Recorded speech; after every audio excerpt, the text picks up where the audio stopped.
여러분, 혹시 이런 경험 없으신가요? 별 생각 없이 던진 상대방의 말 한마디에 하루 종일 기분이 상하고 집에 돌아와 잠들기 전까지 그때 이렇게 말했어야 했는데 하며 이불을 걷어차본 경험 말입니다. 상사의 막말, 친구의 선 넘는 농담, 묘하게 나를 돌려가는 동료의 말투 앞에서 애써 웃어 보이지만 속은 부글부글 끓어오르죠. 따지자니 나만 속 좁고 예민한 사람이 될 것 같고 가만히 있자니 만만한 호구가 되는 것 같은 바로 그 순간, 우리는 왜 항상 당하고만 있어야 할까요? 괜찮습니다. 더 이상 혼자 상처받고 후회하지 마세요. 이 영상을 끝까지 보시면 여러분은 어떤 무례한 사람 앞에서도 더 이상 위축되지 않고 품격을 지키면서도 당당하게 나를 지키는 구체적이고 현실적인 심리학적 기술을 배우게 될 것입니다. 여러분의 인간관계를 더욱 단단하게 만들어줄 심리학적 지혜가 필요하다면 지금 바로 구독과 좋아요를 눌러주세요. 여러분의 작은 클릭 하나가 저에게는 정말 큰 힘이 됩니다.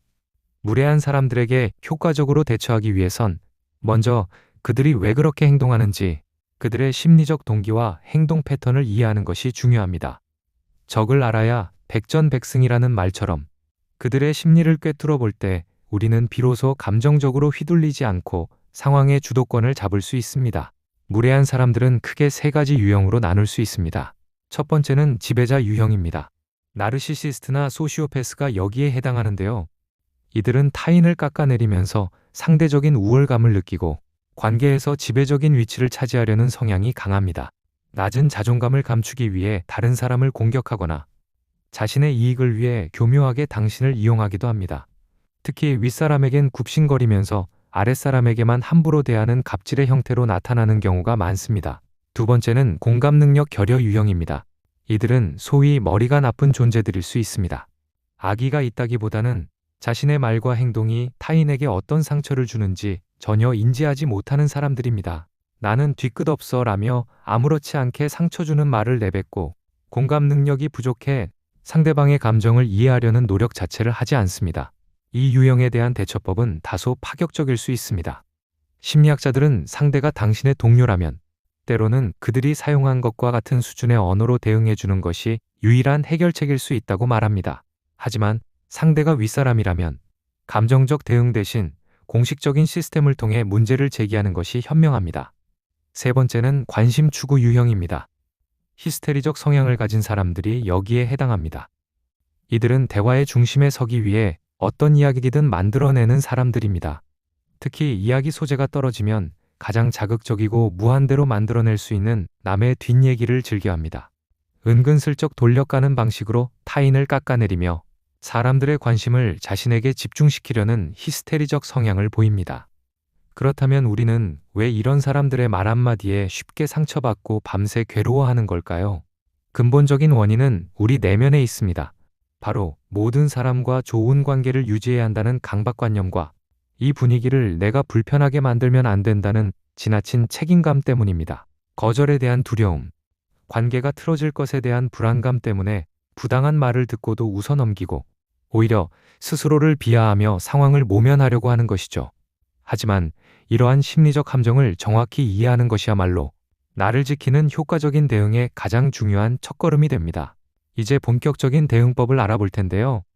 그 전에 우리가 왜 번번이 대처에 실패하고 후회하는지 흔히 저지르는 실수부터 짚어보겠습니다. 최악의 대응을 알아야 최고의 대응을 할 수 있기 때문입니다. 무례한 상황에서 우리가 무의식적으로 하는 세 가지 행동은 상황을 악화시킬 뿐입니다. 첫 번째는 어색하게 웃어넘기기입니다. 불편한 상황에서 반사적으로 네, 하하 하고 웃는 것은 상대에게 나는 당신의 무례함을 용인합니다. 계속해도 좋습니다 라는 최악의 메시지를 전달하는 것과 같습니다. 당신의 웃음은 그들에게 일종의 허가증이 되어버립니다. 두 번째는 감정적으로 맞대응하기입니다. 순간적으로 화를 내거나 흥분해서 소리치는 것은 상대방의 의도에 완벽하게 말려드는 것입니다. 상대는 왜 별것도 아닌데 화를 내 라며 오히려 당신을 이상한 사람으로 몰아갈 것입니다. 결국 상황은 해결되지 않고 당신만 감정 조절 못하는 사람이 되어 주도권을 완전히 넘겨주게 됩니다. 세 번째는 침묵으로 회피하기입니다. 참고 또 참다가 결국 퇴사하거나 관계를 끊어버리는 것은 당장은 편할지 몰라도 근본적인 해결책이 아닙니다. 이런 패턴이 반복되면 스스로를 어떤 문제도 해결하지 못하는 무력한 존재로 여기게 되고 다른 곳에 가서도 비슷한 상황을 다시 겪을 확률이 높습니다. 그렇다면 어떻게 해야 할까요? 이제부터 당신을 만만하게 봤던 상대방을 움찔하게 만들고 상황의 프레임을 완전히 뒤바꿀 4단계 심리 기술을 알려드리겠습니다. 1단계는 비언어적 압박입니다. 침묵과 응시의 기술인데요. 무례한 말을 들었을 때 즉각 반응하지 마세요. 대신 아무 말 없이 2초에서 3초간 상대방의 눈을 지그시 쳐다보세요. 사람들은 자신이 한 말에 대해 상대방의 즉각적인 반응을 기대합니다. 하지만 예상치 못한 침묵이 흐르면 순간적으로 당황하며 내가 방금 무슨 말을 했지? 라고 스스로 자신의 말을 검열하게 됩니다. 이 짧은 침묵은 그 어떤 날카로운 말보다 더 강력한 압박감을 줍니다. 2단계는 상황의 재정의입니다. 되묻기 기술인데요. 침묵 후 감정을 섞지 말고 차분하게 질문을 던져 공을 상대에게 넘기세요. 방금 하신 말씀, 그게 무슨 뜻인가요? 제가 지금 잘못 들은 것 같아서요.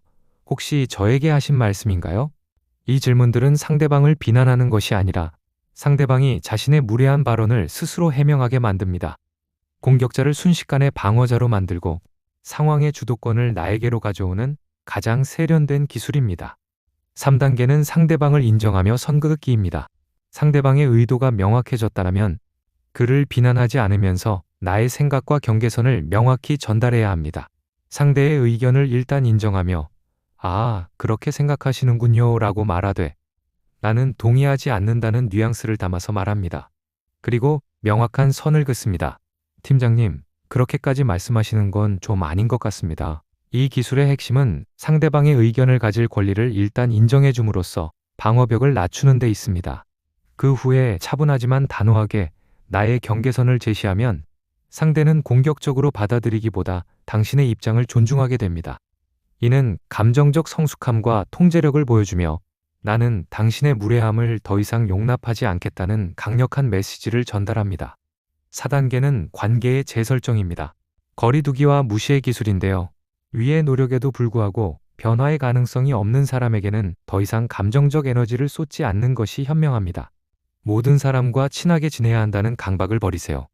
그 사람을 내 마음의 1m 반경 밖의 사람으로 분류하고 심리적 방화벽을 치는 겁니다.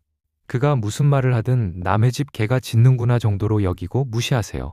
이 기술들은 하루아침에 완성되지 않습니다. 꾸준한 연습을 통해 내 것으로 만드는 과정이 반드시 필요합니다. 앞서 배운 기술들이 실전에서 빛을 발하려면 일회성 대응을 넘어 어떤 상황에서도 흔들리지 않는 단단한 내면을 만드는 것이 무엇보다 중요합니다. 이것이야말로 진정한 근본적인 해결책입니다. 대처를 잘 못했다고 후회하며 자책하는 데서 그치지 마세요. 그 이불킥의 순간을 다음을 위한 최고의 예행 연습으로 바꿔야 합니다. 아쉬웠던 대화 상황을 다시 글로 써보거나 휴대폰 메모장에 다음에 이런 상황이 오면 이렇게 말해야지 라고 구체적인 대사를 적어두는 겁니다. 이 과정은 단순히 후회를 기록하는 것이 아닙니다. 다음번 비슷한 상황에서 더 나은 반응을 할 수 있도록 뇌에 새로운 회로를 만드는 과정이며 꾸준히 반복하면 어떤 상황에서도 당황하지 않고 대처할 수 있는 마음의 근육이 길러집니다. 왜 나에게만 이런 일이 생길까? 나는 왜 이렇게 바보 같을까? 이와 같은 자기 연민이나 피해의식은 가장 위험한 함정입니다. 그 안에 갇히는 순간 우리는 문제 해결의 힘을 잃게 됩니다. 내가 겪는 고통이 나만의 특별한 일이 아니라 성장 과정에서 많은 사람들이 겪는 보편적인 경험일 수 있다는 사실을 인지해야 합니다. 문제의 원인을 나의 부족함에서 찾는 것이 아니라 이런 상황에서는 이런 일이 발생하기 쉽구나라고 객관적으로 분석하고 대안을 찾는 방식으로 나아가야 합니다. 복잡한 인간관계를 하나의 공식으로 명쾌하게 정리할 수 있습니다. 바로 나 존중, 너 존중, 나 무시, 너 개무시입니다. 나를 존중하는 사람에게는 나 역시 최선을 다해 존중으로 대하세요. 하지만 나를 무시하고 함부로 대하는 사람은 스스로 존중받을 권리를 포기한 사람입니다. 따라서 나 또한 그들을 존중할 필요가 전혀 없습니다. 이것은 이기적인 것이 아니라 나 자신의 존엄성을 지키기 위한 가장 당연하고 정당한 권리입니다. 오늘 우리는 무례한 사람들의 심리를 분석하고 그들에게 효과적으로 대처하는 기술과 내면의 힘을 기르는 법에 대해 이야기 나눴습니다. 한 가지 역설적인 사실을 말씀드리며 영상을 마무리하려 합니다. 인생에서 유독 무례한 사람을 많이 만나는 시기가 있다면 그것은 어쩌면 내가 가장 크게 성장하고 있다는 증거일 수 있습니다. 내가 무언가를 시도하고 안락한 세계에서 벗어나 한 단계 나아가려고 안간힘을 쓸 때 우리는 저항과 견제에 부딪히기 때문입니다. 타인의 무례한 평가에 당신의 가치를 맡기지 마세요. 당신의 격은 다른 사람이 아닌 바로 당신 자신이 정하는 것입니다. 무례한 사람을 만나는 것을 성장의 과정으로 삼고 나 자신의 가치와 존엄성을 스스로 지켜나가는 단단하고 성숙한 여러분이 되기를 진심으로 응원합니다. 여러분은 어떤 무례한 사람을 만나보셨나요? 그리고 어떻게 대처하셨나요? 여러분의 지혜와 경험을 아래 댓글로 공유해주세요. 서로의 이야기가 큰 힘이 될 겁니다. 오늘 영상이 도움이 되셨다면 구독과 알림 설정 잊지 마시고요. 저는 다음 시간에 더욱 유익한 심리학 이야기로 돌아오겠습니다. 감사합니다.